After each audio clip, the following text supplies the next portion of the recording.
wondered how you should go about putting together a space. Well, you know what? It's based on what's in your heart. Leigh-Ann Allaire Perrault is here. She's going to show you all the hearts. All the hearts. All the hearts. How to shop with feeling. And actually isn't that difficult if you think about it. What do you love?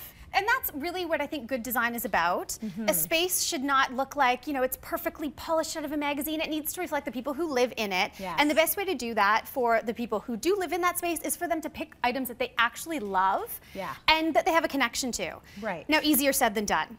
So I've got some tips on how to really curate a space, and especially when you're shopping. So we've created a little Cityline marketplace here. So tantalizing. With so many options of so many goodies to shop for. Now, the thing when it comes to design is most people are fixated on several things. We've been trained, like the design industry has trained a lot of consumers to think of function, think of aesthetics, so how pretty it looks, think about the trends. Are we following the trends and what do we want to indulge in our home? And then the style. And I find that's where people get stuck. Because you say to someone, well, what's your style? And oftentimes they'll say eclectic because they don't know what their style is. Right? It happens because we kind of like a little bit of this, a little bit of that.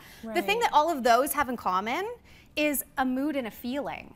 All of those things, the aesthetics kind of evoke a mood. The trends, like you have a natural reaction to. So if we start shopping by the mood, all of those other things tend to fall into place. So then you have to figure out what your mood is. What's your mood? And in that specific space. So if we're going to have a little fun doing a little game today, shopping for Tracy's make-believe living room. Okay. So if you wanted to shop for a living room, I asked you ahead of time, what would you want the mood to be of that living room? And you gave me 3 words. And I love designing based on adjectives because immediately the client, the homeowner, is attached emotionally to that room. So you gave me 3 words. I gave you relaxed, sophisticated, and glamorous. Glamorous, which I felt all of that is like so Tracy. It's so you're very self-aware. And that's the thing, designing, you have to be self-aware of like how you're going to use the space. It's who I am. So we're going to have some fun. I've given you shopping tags. So the idea is you go around and look at each piece, and we need to determine if a piece is one of those categories. Maybe it's 2, maybe it's 3. If it's all 3, if you can sum it up and say the chair, for example, hits all 3, that's a trifecta. That's like a home run. You got to buy it. You got to get it. It's going to work in your house. You got to get it. So, do we want to start maybe with tables? What tables are jumping out to you? Yeah, let's start with tables. So I like this guy right here. Yes, and what would you categorize that one? I'm going to go with a bit of glam and sophisticated. Okay, so 2 out of the 3. That's good. That's good. Love that. How about chairs? So for chairs, I've got my eye on 2. I just need to see what my tush thinks. Okay, so this is...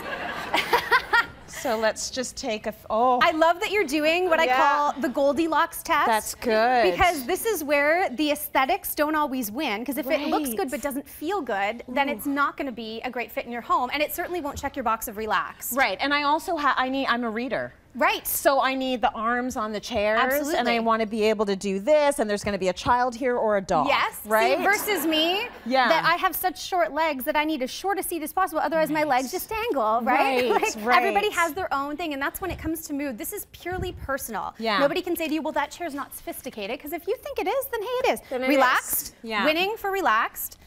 She's going for another tag. No, that's it. Just relax for that one. Yeah, that's it. That's all you got. Sophisticated and... I'm going to give it a bit of glam. I think it's kind of glam. Yeah, I'm going to give it a bit of glam. Now, between both of these, is there one that you love? This was the first one I picked out. You saw this one first. That was my first piece of furniture I picked out of everything here. That gets an extra sticky. That gets a heart. Because if you have an immediate reaction to something and you go, I love that, and it checks some of the boxes, then I think like we're cooking. I think so. You're cooking with something like that. This is almost the beginning of everything. Okay, so let's look at... There's accessories and lamps, which I think the accessories are the ability to tie things in. I liked you right away. I liked you right from the start. I did. That's awesome. So I've had my eye on you because for me, glam is just a little bit of bling. Yes, for sure. And I also think it's quite sophisticated. Okay. So there you go. I love that. See, look, naturally, there's like a bit of that faceted pattern, a little bit in the chair. That's true. You're naturally gravitating towards very similar finishes. That's right. Okay, which is interesting. So I'm just going to take a few of these. What, not the pineapple? Not sophisticated enough Sorry, for you? No. I'm not going for the pineapple, but I want a little bit of this stuff. Yes, a little bit of gold. Now, what I love about everything that's here is it's so eclectic and it can go in so many different directions. Yes. But again, you're like, pulling towards based on the adjectives, some things that you love. All of the items, I did a little shop at HomeSense, which has such a great variety of items. Oh, this is perfect. I love that piece of art. I'm starting to visualize a room coming together. Do you see it? Do you see it? And I actually wanted to mention a really cool store that I actually spotted online. They're out of the UK, but I wrote it down so I wouldn't forget. Department store for the mind, where you literally log on and shop based on your current mood. So I, of course, clicked on... That's dangerous. I clicked on eccentric, and what popped up as a top buy for me was a bag of marbles. And I was like, of course, if you're eccentric, you might lose your marbles. Right. Like, it was super, super fun. That's hilarious. Super fun. Mine would always be hungry. All the food. Buy donuts. So you need to live in the kitchen. Okay, so, and I want this. Okay, I love it. I love it all.